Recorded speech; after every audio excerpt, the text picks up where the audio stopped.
You really do run out of superlatives for this car. What's up, guys? Welcome back to the channel. Today's part 2, trying again with the 720. Apologies for the last video. I know the angle is bad, guys. I was really trying with my old camera without having to buy a new one. Obviously, I just did this for fun. Don't make any money off this, so new camera, because enough complaints, I guess, and hopefully the wind noise won't be as bad because I have the roof on, so that would be really bad if the wind noise was off. But yeah, welcome back. If you guys didn't see the first video, hopefully you didn't. This is a 2020 McLaren 720S Spider, so it's the first year of the Spider, third year of the car. My dad has owned this car since June 3rd of 2019, and it's been unbelievable. 10,000, almost 200 miles now, will be by the end of today. And it's been bulletproof. Service costs have been around $2,000 a year if you average it out. There's been some more, like the accumulators last year in the 5th year service with the clutch fluid was around 40-something hundred, but the first year was like 1,300. So it all averages out, and honestly, that's expensive. Obviously, that's more than I'd spend on, you know, my car. But if you compare it to the other supercars outside of Ferrari with their 7-year free maintenance, that's really not bad. So everyone loves talking about McLaren reliability. What's broken on this car? I can't think of anything.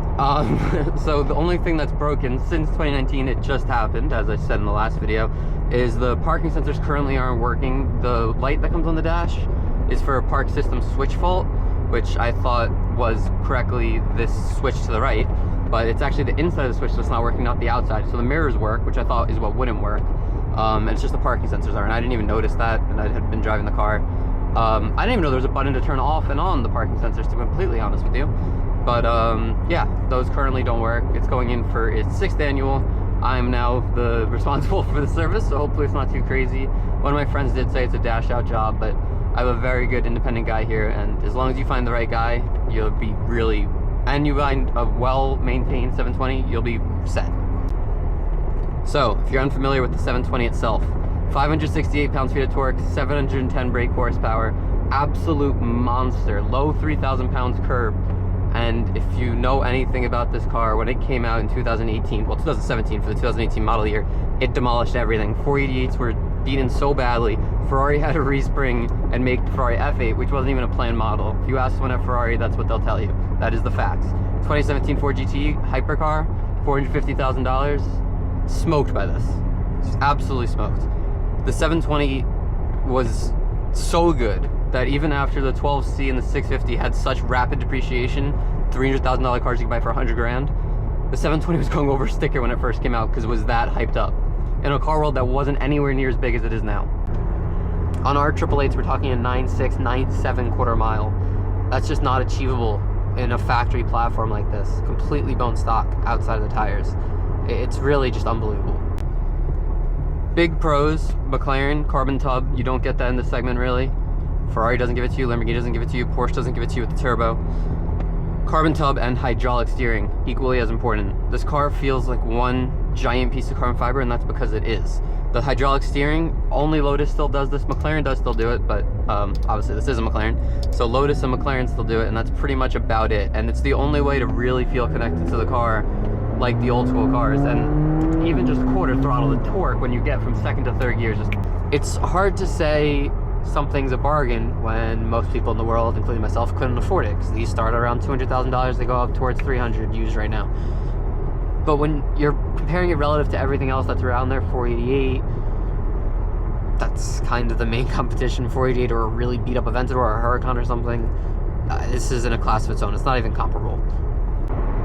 One of the things McLaren doesn't get enough praise for is they are unbelievable daily drivers, because they have this insane trick suspension system, hydraulic suspension system, with accumulators and no roll bars, so every wheel is separate from the other. Jeremy Clarkson talks a lot about this in the 12C review back in the early 2010s, which was my dream car when I was really little. Probably not that surprising to people who watch the channel. In comfort mode, they just take bumps like anything else.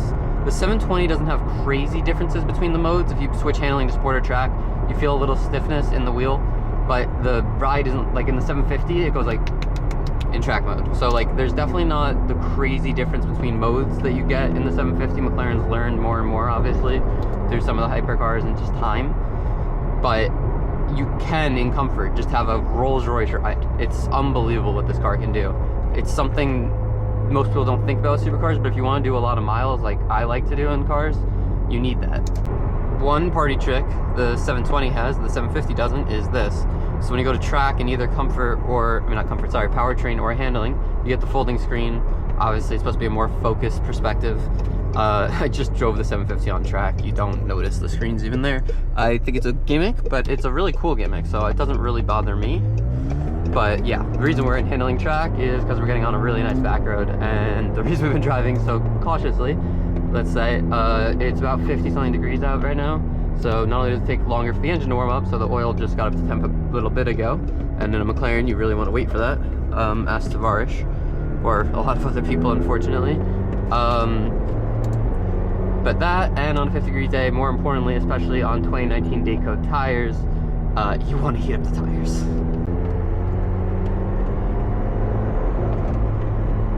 That turbo flutter is so much better than even the 750 gives you, dude.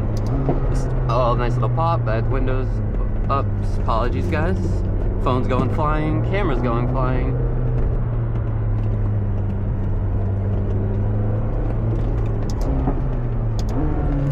Transmission's still so good. What a freaking car, man. I lost the camera. I can't shut it off. It went flying. Oh boy. Got a little pull in. And there's 100. Jesus Christ, it's so fast. Even with wheel spin, it's so fast. Looks like it's CO6. Yep. Nice. Sounds even better. Just missed the GT3 Touring. Sorry guys, my bad. I'll give it a quick one and I'll probably do a better one later.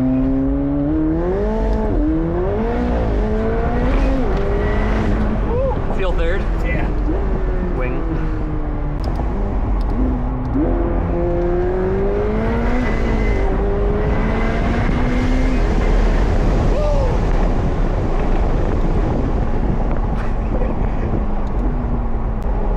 It's just not built quite as well.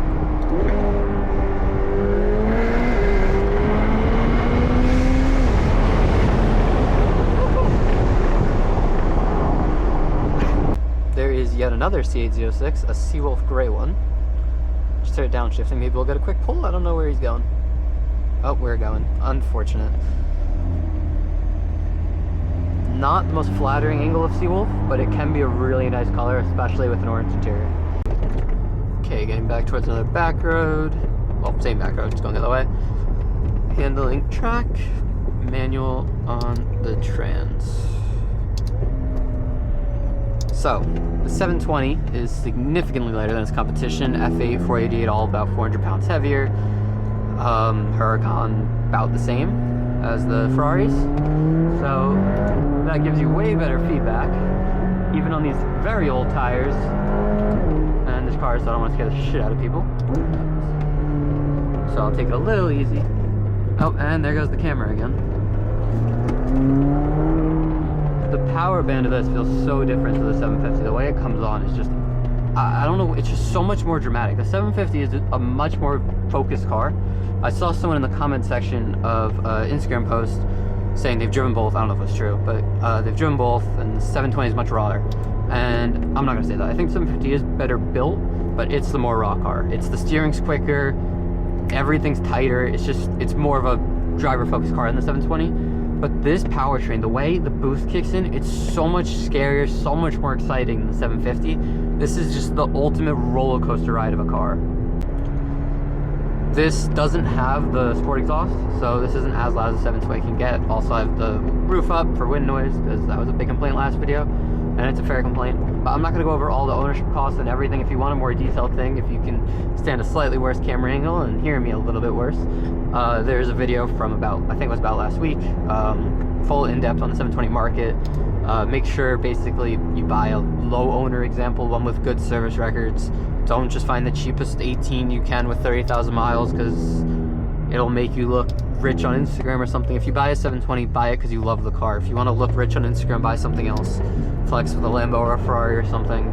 If you're not a real car guy, you're not really the guy who's going to buy a McLaren. I get the doors go up and all that, but it's not the car for you. These 2019 Dateco tires, I'm sure you guys saw from some of the polls earlier, don't have their peak grip anymore, but this chassis is so balanced and the aero is so refined. It's still just unbelievable to drive on these back roads. You really do run out of superlatives for this car because the steering's so good, the chassis is so good, the power is insane. The turbo lag is what it is, but it makes it so much more exciting than even faster cars, 750 or Elva, which have less turbo lag. And it just does everything. You could drive this every day just like a normal car if you want to, and then you turn a switch and then it turns to a race car. Some cars have the ability, Corvette C8 is one of them, but this can go even further in the way of comfort, ride quality wise, and then obviously a completely different extremity in terms of performance. And everyone complains about McLaren quality, interior quality, all that. Everything in here is tight, everything looks brand new. Excuse the lunch I had to pick up for my dad. Everything looks brand new in here, aside from some dust because the car's been sitting a little too long, which is done for now. Now it's going to be driven again. We weren't sure if we were selling it or not.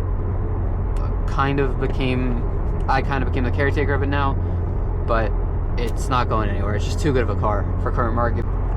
People complain about McLaren depreciation. It's very valid. The hypercars don't hold their value like Ferraris or Porsches. Kind of similar to Lamborghinis, like the Countach has depreciated a decent amount, the new one. The 650 struggled, 12C struggled, but the 720 is very in line with 488s. Go on Bring a Trailer, go on Cars and Bids, go on CarGurus or AutoTrader, and don't look at Ferrari listings, look at private listings. The 488 and the 720 depreciated very similarly. 488 is worth about the same money, condition for condition. It was a little cheaper new, so the 720s hit a little harder, but it's not like the sky is falling. It's not Aston Martin depreciation, it's not Bentley depreciation, it's nowhere near those. It's a car now, especially because it's stabilized in the last year, it hasn't really moved. It's a safe car to own. As long as you get the right car, you're either paying $5,000 a year for the warranty, or you're confident enough, like I am, to run this with no warranty because we've had 0 issues. You're getting a car you're not going to lose money on. Maybe if the car market itself strengthens, this car will go up a little bit. Maybe Spiders will be back in the 270, 280 range instead of the 240, 250 range. Coupes will go towards that 240, 250 range because they've actually gone up in the last year, which is strange. But it's a safe buy. It's a safe buy. Just make sure you do your research. If you know the previous owner, if you know its history, that would be awesome. Make sure you do your research. Dealers, some dealers do some research on them too, because some of their PPIs are interesting, pre-purchase inspections for people not familiar. I'm not going to try to name names or anything, or out anybody, but if you guys have any questions about the 720 market in general, or what to look for, Thorny Motorsports did a great video of them in the UK. They probably will scare some people off with that video, but that's just the reality of the market in the UK. When the cars are 100 grand, the people that can afford them are different buyers, and they don't really take care of them, unfortunately. And that's really what you have to watch out for. I mean, if you see some of these cars being beaten up on Instagram, imagine you don't want to be the next owner of that car. But thank you guys for watching. Thank you for sticking with me. If the camera or sound or something's off, let me know. I mean, obviously I'll see it first probably, but hopefully this is better. I apologize to the people who weren't happy with the last video, but again, I just do this for fun. Negative comments are just slightly unnecessary. There's constructive criticism, and then there's just whatever some people do, but however people want to spend their time is however people want to spend their time. So thank you guys for watching. Hopefully you learned something. If you have any questions on the 720 or the 720 market or maintenance, or if you need an independent third guy for service, let me know.